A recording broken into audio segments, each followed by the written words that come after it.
樓市焦點。你好 Eddie。Hello Eddie 你好。Hello 大家好。係啦，咁啊嗱，同你傾下咧，即係而家個投資環境啦，大家話咧好睇唔通嘅，因為咧就係有個關稅問題啦，特別係踏入4月份之後咧，股市都一度咧大幅下挫過，好反覆下啦，股匯債都好反覆啊。點睇而家嘅投資環境咧？其實我自己就反而未必咁擔心嘅，因為始終即係 Donald Trump 啦，即係個人都覺得佢發神經啦，係啦。但係其實佢都係一個嘅生意人，你見到咧，佢去到某咁上下嘅話咧，其實發覺講唔掂，佢又會收翻啲，覺得好似即係有機會自己可以攞到啲子彈啦，咁亦都會去前啲。所以咧，我覺得個關稅咧，最後會去到嗰啲咩145啊、245啊，唔會去到。但係當然會反反覆覆嘅，而反覆覆即係其他國家，譬如你話日本啊、韓國嗰啲會快啲會傾掂啦。歐盟同埋中國嘅話咧，我相信係唔會罷休嘅。咁結果尤其係歐盟即係唔會妥協嘅時候咧，基本上佢要即係加到咁大幅關稅，或者係即係要其他國家要妥協咧，其實會冇咁容易。我覺得美國嚟緊咧喺個關稅戰嗰度咧，會慢慢咁樣褪後，可能歷時即係2-3個月去糾纏啦。咁你去翻投資環境嘅時候咧，我覺得而家就即係未必會大升，但係可以慢慢趁低吸納。咁但係當然即係首選就唔同幾年前唔同啦，3-4年前可能啦，我重點會係美股而家就可能睇下其他甚至中港嗰啲會比較好啲咯。想問一問咧，嗱呢個可能題外話啦，喺美國咧好多啲學者啊，佢出名人都好似有啲反對Donald Trump政策。嗱，撇開咗你係香港人啦，或者同中國有關，咁除咗個學者計咧，你支唔支持佢哋反對Donald Trump嘅政策？我完全反對㗎，基本上。OK。如果你睇翻，我覺得黐線，基本上係。嗱，你話睇翻即係1930年咁樣啦，嗰陣都試過咁樣大幅加關稅，然之後大家個結果都睇到㗎啦，即係全球嘅貿易差唔多大半冇咗，咁然之後即係美國亦都仲有個嘅大蕭條啊，甚至有啲人話第2次世界大戰其實都係1930年搞亂咗個經濟而令到即係譬如佢話德國咁你有個藉口啦，我又窮。有嘢咁，我然之後咪搶咪合理咯，啲市民咪支持咯。咁當然，譬如佢話維持而家嘅關稅嘅話咧，其實一定會令到個經濟有機會翻返去1930年嗰種嘅大蕭條咁嘅形式。世界貿易真係冇咗80%嘅。咁即係當然，我反而就未必咁擔心。去到咁上下嘅話咧，其實佢係黐線啦，但係佢唔係傻噶嘛係啦。去到咁上下，佢發覺佢自己去唔到嘅時候，佢咪會慢慢收翻手。當然，對於美國嘅經濟係一個嘅情況嚟嘅，尤其係一個投資市場，即係等於我自己咁樣啦，我投資咗美股都幾熱衷嘅，過去幾年，我而家停晒手噶啦，唔會投資噶啦，因為唔知佢點噶嘛，突然間縮縮地，所以喺咁樣嘅情況之下，好多投資者都會似我咁樣咯，即係對於美股會係相對會比較保留啲嘅，係啊。以往呢，我哋講緊呢避險呢就會去債啦，去 yen 啦，咁yen 當然升咗上嚟啦，一陣間我哋都會講下美匯嘅情況啦。但係債市方面呢，個債息呢都上咗唔少嘅。其實你自己點樣睇個債嘅情況呢？其實都會嘅，因為始終債係一個嘅避險嘅情緒，即係我少錢，你話譬如就幾千萬就去咗嘅，譬如你話即係幾百億，我好難去即係調走噶嘛，可能都會喺即係個股市同債市之間去流動嘅，所以好多嘅基金經理，尤其你做一啲嘅譬如班分嗰啲嘅，咁呢啲咁嘅情況之下，佢喺美股佢會減少咗佢個比重，但係亦都唔會擺喺銀行嘅，亦都未必咁快會擺喺其他譬如中港股市啊、其他歐洲市場啊，因為歐洲都係有少少嘅影響噶嘛，咁所以會搬咗去埋債市嗰度係正常嘅。咁喺咁嘅情況之下，即係當個即係美國嘅情況唔穩定嘅時候，起碼暫時啲人譬如我自己啦，我唔相信美國經濟嘅，我唔相信美國嘅股市，但係我仲相信美國嘅債市，美國政府未有咁快破產嘅，咁咪擺我自己啲美債嗰啲都冇喐過㗎，股市嗰陣先收翻啲咪都係，好多人都會咁諗。咁匯價咧？匯價其實就如果其實個經濟真係差啦。我覺得最尾個情況咧會係即係喺美國嘅關稅去歐洲嘅方面咧，可能會係褪得好厚嘅，即係甚至即係唔係點加。咁中國嘅話咧，如果佢譬如佢真係停晒嘅話咧，就好似好冇面咁樣噶嘛。亦都因為你見佢個關稅節集中喺中國，所以最尾嘅話咧，我覺得中國個關稅會加，但係當然唔會加到去100幾、200幾嗰啲，可能譬如30、40、50。咁對於個中國嘅經濟係有影響嘅。咁嘅情況之下，其實中國嘅匯率人民幣匯率咧，其實應該稍為會調整跌翻啲，咁方便佢自己出口，尤其去其他嘅地區啊。所以我覺得喺咁嘅情況之下即係我自己主要睇即係譬如美金對人民幣嗰邊啦，係啦。咁人民幣係會相對係會比較弱啲嘅。咁你話其他 yen 嘅話咧，我覺得佢會同日本講掂數。咁所以咧喺譬如你話 yen 個匯價會翻去正常嗰啲位，唔係太大影響，人民幣就會偏弱咯。我想問下咧，即係咧有啲個講法就係咧，美國咧喺呢個關稅戰之下呢，有機會呢個通脹方面會係推高啦。咁但係咧歐洲方面有機會咧有個通縮嘅情況，歐洲亦都咧有個減息嘅機會喺度。你自己點睇美國方面嗰個減息步伐有冇啲轉變呢？其實我覺得就會繼續會 keep 翻慢嘅，係啦。咁美國通脹係99%會推高嘅事㗎啦，睇下高幾多嘅啫。因為你始終關稅戰，尤其喺對中國嘅關稅咧，我覺得佢唔會去翻即係好低關稅嗰度嘅，可能會係即係由冇乜至到200幾中間係啲中間位兩文。所以但係最尾大家都知道嗰啲關稅全部大部分都係美國人食晒嘅。咁美國可唔可以話喺美國自己起啲工廠自己做傻嘅咩？唔可能㗎啦，係啊！即係美國人係唔會中意做工廠㗎嘛，係啦，工廠係搬唔到嘅，所以佢會繼續會入口好多即係出邊嘅貨品，主要其實會繼續都係會係喺中國嗰度入貨。咁而當然加咗中國嗰啲嘅關稅嘅話咧，其實就會落翻美國人自己嗰個嘅袋裏邊。咁會直接推高通脹嘅。咁喺咁嘅情況之下，其實我好支持即係聯儲局鮑威爾係唔好咁快去減息。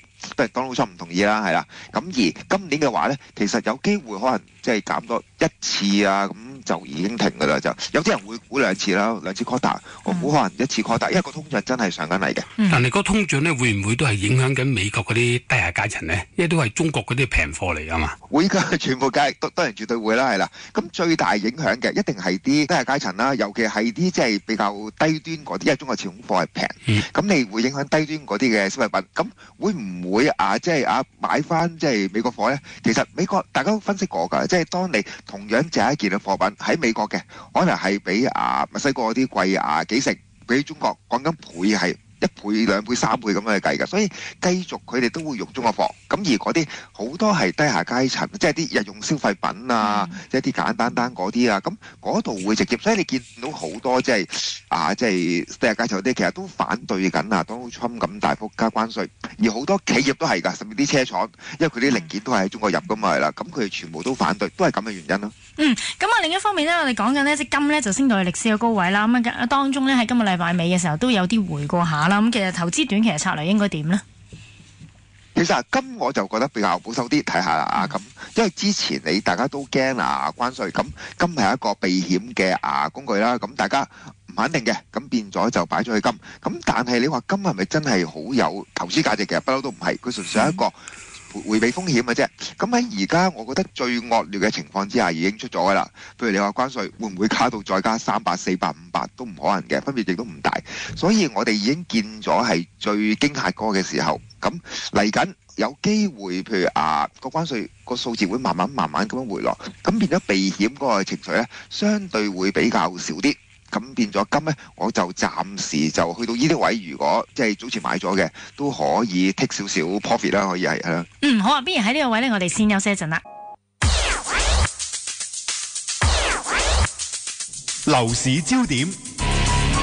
繼續翻嚟呢一 part 咧，樓市焦點嘉賓呢，繼續有林一鳴喺度嘅。休息之前呢，我哋講咗呢美國方面呢個經濟嘅狀況嚟緊係成個投資環境啦。翻嚟呢邊講緊呢，就係關稅無可避免對香港呢邊都會有影響啦。點樣評估呢？對於港股以至到經濟方面嘅影響嘅情況呢？你話如果睇翻港股嘅話呢，當然唔係好樂觀咁樣去大升嘅。因為今次嘅無論關稅戰或者你睇翻即係成個中國佢喺疫情之後嗰個經濟呢，其實相對都係麻麻地嘅。咁即係唔好話以前 GDP 7啊8，你如果今年你去翻5嘅話呢，其實都已經係非常之唔好。咁當然喺個經濟差咗嘅時候嘅話呢，你見好多即係中國始終大咗啦，個盈利增長啦各方面呢，相對都會比較慢啲。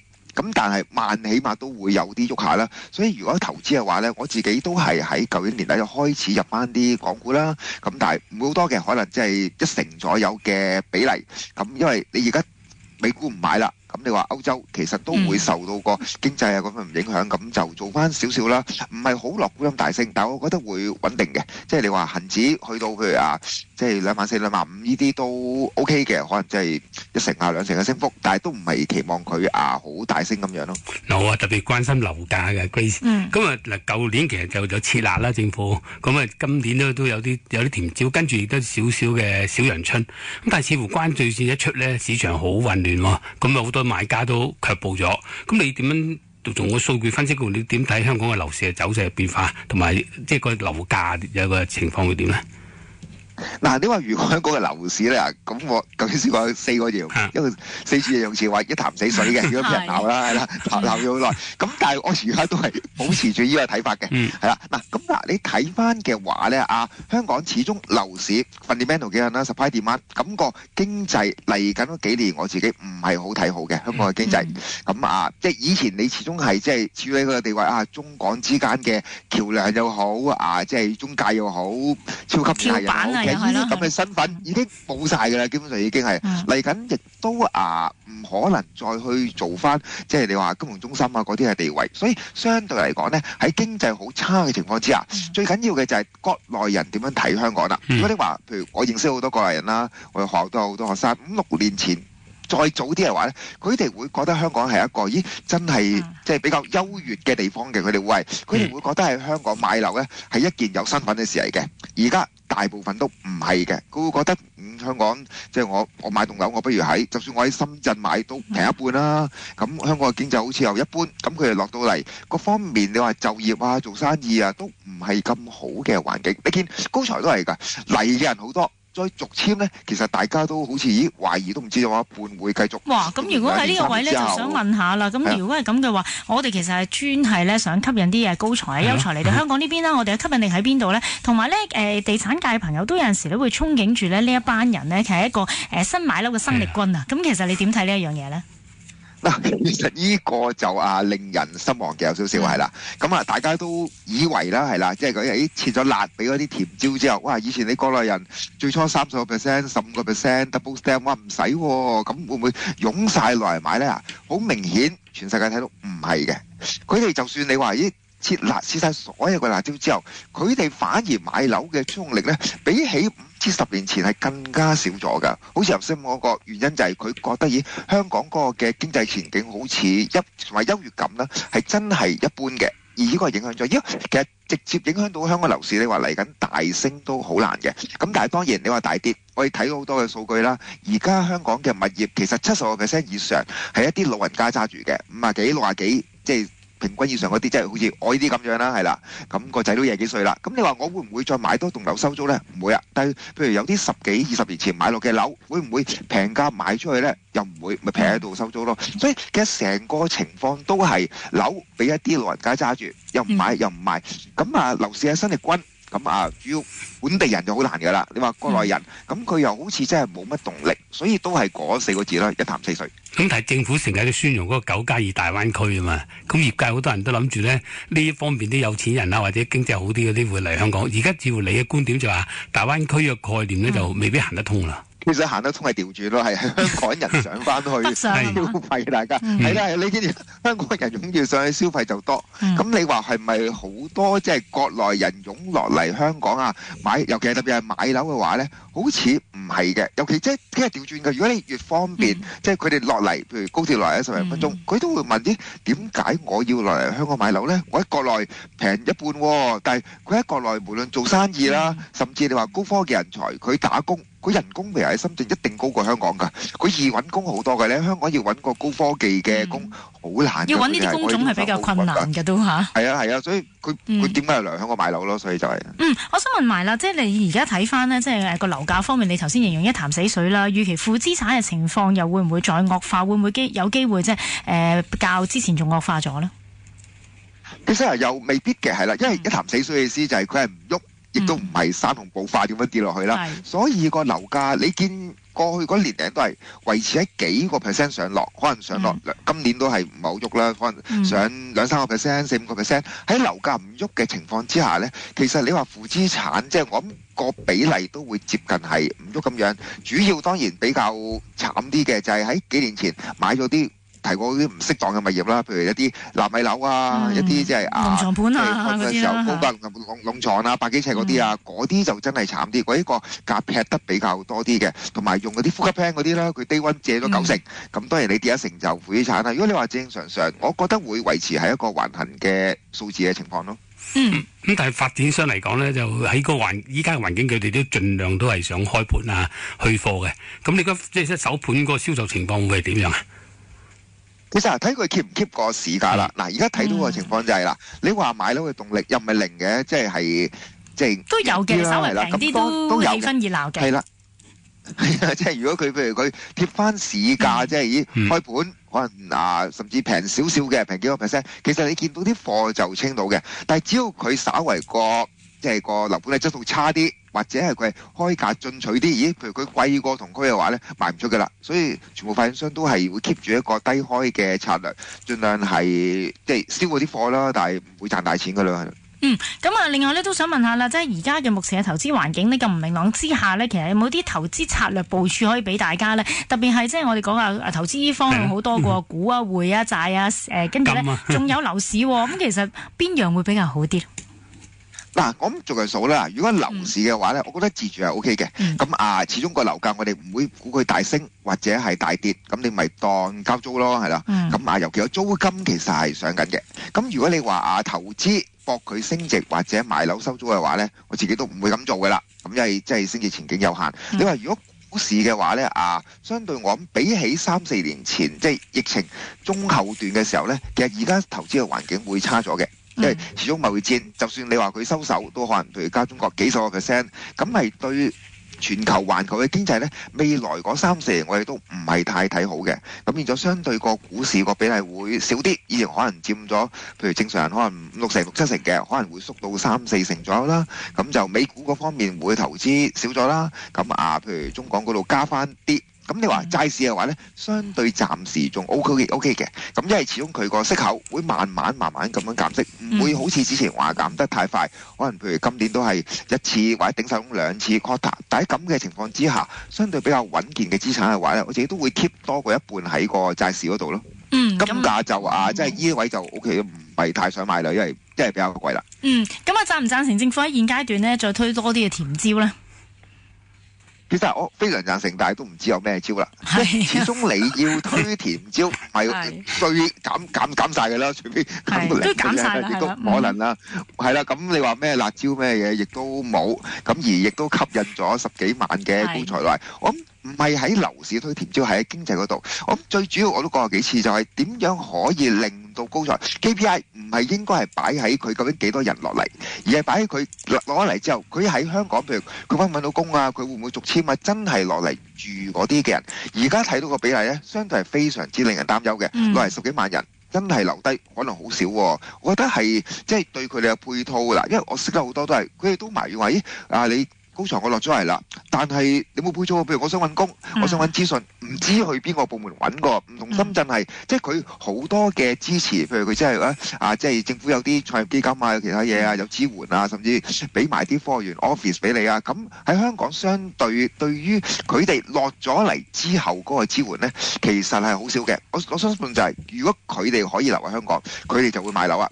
但係佢哋唔想留嘅，點買樓？因為減咩稅都冇用啦。想問下，譬如你啲學生咧，做出嚟做嘢揾到啲錢咧，叫話老師教佢點投資，年青人點投資啊？而家其實年青人嘅投資幾得意㗎啦。有部分就唔係好投資嘅，有部分就比較進取啲，佢哋會投資喺啲 Bitcoin 啊各方面嘅貨，佢哋會幾中意投資嗰啲嘅貨幣嘅，甚至有啲都會投資喺啲期貨啊、期權都有啦。但係而家始終我覺得都係3-7度啦，7成其實對於投資嘅概念係都比較含糊嘅，即係都唔係好知有錢就問阿媽攞啊。咁而2-3成就各方面都有股票啊，自己試下開啲投資戶口啊，咩都有啦。但係樓宇嘅投資就冇乜㗎啦，呢個就都係真係咧喺投資上面咧要教育同埋要上下功課、上下堂先得，做下功課先得嚇。今日咧我哋同林一鳴傾到呢度先啦，多謝晒你分析，多謝晒 ，thank you。